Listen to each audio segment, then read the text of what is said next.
বিরোধী রাজনৈতিক মতবাদে যারা বিশ্বাস করতেন, তারা সহ সমস্ত আলিম উলামা, সাংবাদিক মহল, সুশীল সমাজ, ব্যবসায়ীরা, সাধারণ মানুষেরা, শ্রমিক জনতারা, তারা কেমন ছিলেন তারা যেন একটু চিন্তা করে। তারা নিজেরাই বলেছেন তাদের সময় কেটেছে পাট খেতে, ধান খেতে। এখন হঠাৎ করে আল্লাহ তাআলা আমাদেরকে মুক্তি দিলেন একটা রক্ত ভেজা আন্দোলনের মাধ্যমে। তারপরে এই স্মৃতি তাড়াতাড়ি ভুলে গিয়ে যে খাসলতটা ফ্যাসিস্ট সরকারের ছিল সেইটা আপনারা আবার ধারণ করতে যাচ্ছেন কেন? আমরা তো নতুন কিছুই দেখতে পাচ্ছি না। তখনকার ফ্যাসিস্টরা যা করেছে হুবহু তার একটা ফটোকপি আপনাদের মধ্যে আমরা দেখতে পাচ্ছি। কোন জিনিসটা আপনারা বাদ দিয়েছেন? কোন জিনিসের পরিবর্তন করেছেন? ওরা যেমন বিরোধী মতকে দমন করার জন্য ষড়যন্ত্র, অপপ্রচার এবং বল প্রয়োগের আশ্রয় নিয়েছিল, আপনারা সবগুলা ইতিমধ্যে নিয়ে ফেলেছেন। সংসদে আপনারা দেখেছেন, আমরা পরিষ্কার বলেছি, নির্বাচন তো একটা হয় নাই, দুটো হয়েছে। শপথ দুইটা নেওয়ার কথা ছিল, আমরা নিলাম, আপনারা নিলেন না কেন?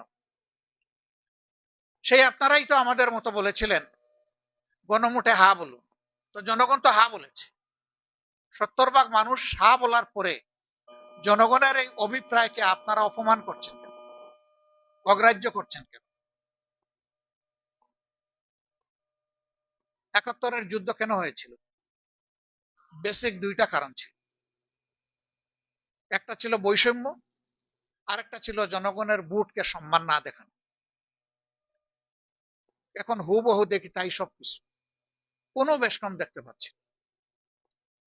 জনৈক শামসুল আলমের কথা এখানে বলা হয়েছে, নাসির উদ্দিন পাটোয়ারি বলেছেন যে তিনি বিএনপির র্যাঙ্ক এন্ড ফাইলের একজন অ্যাক্টিভিস্ট। তাকে কোথায় নিয়ে বসালেন? নির্বাচন কমিশনের অতিরিক্ত সচিব হিসাবে বসালেন। 1 বছরের জন্য আপনারা চুক্তিভিত্তিক তাকে নিয়োগ দিয়েছেন। আপনাদের মতলব আপনারাই ভালো জানেন। তবে এই 1 বছরের ভিতরে গুরুত্বপূর্ণ অনেকগুলা নির্বাচন হবে। যেই লোক তার দলের জন্য জান প্রাণ দিয়ে কাজ করেছে সেই লোককে একটা নিরপেক্ষ জায়গায় আপনারা পাঠিয়ে দিলেন। অথচ শেখ হাসিনার হাতে 14 সালের নির্বাচন, 18 সালের নির্বাচন, 24 সালের নির্বাচন, নির্বাচনের জেনোসাইড হয়েছিল। 14 নির্বাচনে বলা হয় সেখানে অবুঝ নিরীহ প্রাণীরা গিয়েছিল, মানুষ ভোট দিতে যায়নি। 18 সালের নির্বাচন ধৈর্য ধরতে পারে নাই, নিজেদের কর্তৃত্বে নিয়ন্ত্রণে সবকিছু থাকার পরে নির্বাচনের আগের রাতেই সবকিছু সাবাড় করে ফেলেছিল। এই জন্যে অত্যন্ত ইনোসেন্ট একটা কান্ট্রি, কিন্তু বিশ্বে পাওয়ারফুল। তাদের বাংলাদেশি রাষ্ট্রদূত বলেছিলেন যে এটা মিডনাইট ইলেকশন, জনগণও তাই বলত। আর 24 সালে এসে আমিডামি করলেন। এই নির্বাচনগুলোকে জাতি ঘৃণা ভরে প্রত্যাখ্যান করেছিল, কিন্তু আবার সেই একই আয়োজন আমরা দেখতে পাচ্ছি। মনে রাখবেন, হিস্ট্রি রিপিটস ইটসেলফ। সূর্য কিন্তু মাত্র একদিন পূর্ব দিকে উঠে না আর একদিন পশ্চিম দিকে ডুবে না, প্রতিদিন উঠে, প্রতিদিন ডুবে। সূর্য যখন উঠে তখন শক্তিমত্তা নিয়ে উঠে, দুপুর পর্যন্ত মারাত্মক বীরত্বপনা থাকে, তার ঝাল থাকে অনেক, কিন্তু দুপুরের পর থেকে তার পতন শুরু হয় এবং শেষ পর্যন্ত গিয়ে সে ডুবতে বাধ্য হয়। কারো সূর্য মাথার উপরে দুপুর বেলা স্থির হয়ে থাকবে না, থাকে নাই অতীতে, আগামীতেও থাকবে, এই কথা চিন্তা করার কোনো কারণ নেই। তবে হ্যাঁ, যদি কোনো সরকার জনগণের অভিপ্রায়কে সম্মান করে চলে, তাহলে সেই সরকার মানুষের মনোজগতে শক্ত আসন বা ভিত্তি গড়ে তোলে। আর মানুষের অভিপ্রায়কে যারা অপমান অগ্রাহ্য করে, জনগণ তাদের অন্তর থেকে তাদেরকে ঘৃণা করে প্রত্যাখ্যান। এমন ভাবে প্রত্যাখ্যান করে যে শেষ পর্যন্ত এই সৎসাহসটাও থাকে না যে নিজের দেশে আমি থাকি, আমি ফেস করি, দেশ ছেড়ে পালাতে বাধ্য হয়। আমরা একটা মুসলিম সংগঠন, আপনারা জানেন 24 সালের 1 আগস্ট আমাদেরকে নিষিদ্ধ ঘোষণা করা হয়েছে। আমরা এটাকে সাথে সাথে প্রত্যাখ্যান করেছিলাম। আমরা ধন্যবাদ জানাই, সেই দিন বিএনপিও এটাকে প্রত্যাখ্যান করেছিল, আমাদের সমস্ত গণতান্ত্রিক ধারার দলগুলা প্রত্যাখ্যান করেছিল, এলডিপি করেছিল, সম্ভবত সবার আগে এর প্রতিবাদ করেছিলেন ডক্টর কর্নেল অলি আহমদ। একে একে সবাই করেছে। আমরা সবার কাছে কৃতজ্ঞ, ঋণী, এটি গণতন্ত্রের চেতনা। কিন্তু আফসোস, আমাদেরকে নিষিদ্ধ করেছিলেন নিজের গদিকে একদম নির্ভেজাল করার জন্য, নিরাপদ করার জন্য। কিন্তু 1, 2, 3, 4 এই 3 দিনেই মজা লুটেছেন। পঞ্চম দিনে দুপুরে রান্না করা ভাত ফেলেই চলে যেতে হয়েছিল। This is reality. এখানে আমাদের কোনো হাত নাই, সমস্ত হাত আল্লাহ তাআলার কুদরতের হাত, মহা শক্তিশালী আল্লাহর হাত। এই আল্লাহর উপর যাদের বিশ্বাস আছে, কোরআনের ওই আয়াতের উপর যাদের বিশ্বাস আছে, তুতিল মুলকা মান তাশা ওয়া তানজিউল মুলকা মিম্মান তাশা, তারা যেন ভুলে না যায় যে সমস্ত শক্তি, কর্তৃত্ব মানুষের হাতে নয়, আল্লাহ তাআলার হাতে।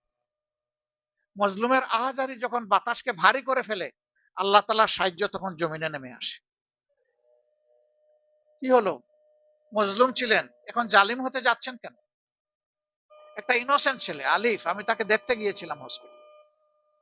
তার মা মানসিকভাবে ভারসাম্যহীন, বাবা অ্যাক্সিডেন্ট করে ওকেজো পড়ে আছেন বিছনায়, একটা মাত্র ভাই, সেও খুব সাউন্ড মনে হলো না।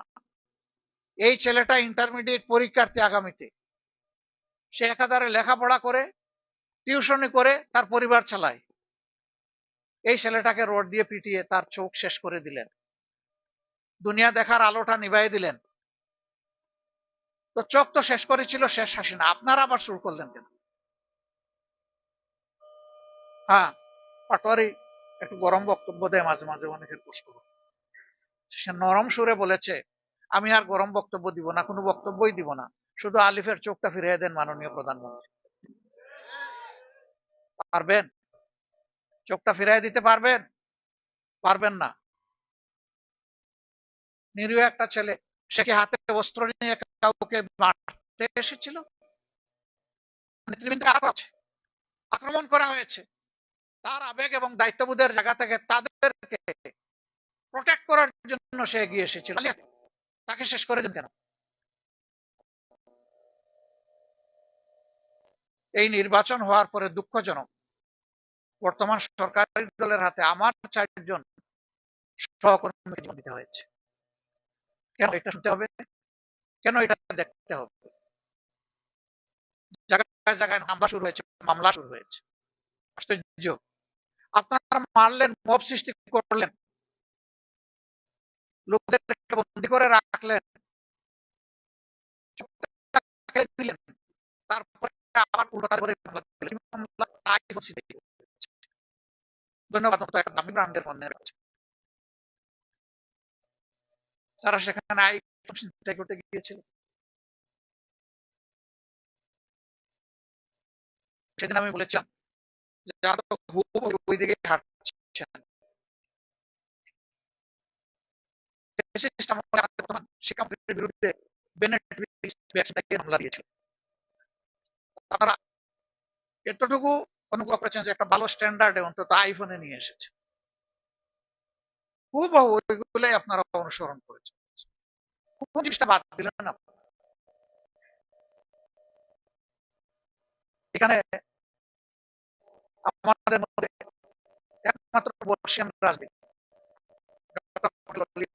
তিনি আফসোস করে বলে গেলেন যে রাজনীতিতে ইসলামকে প্রমোট করা হচ্ছে, অশালীনতাকে প্রমোট করা হচ্ছে।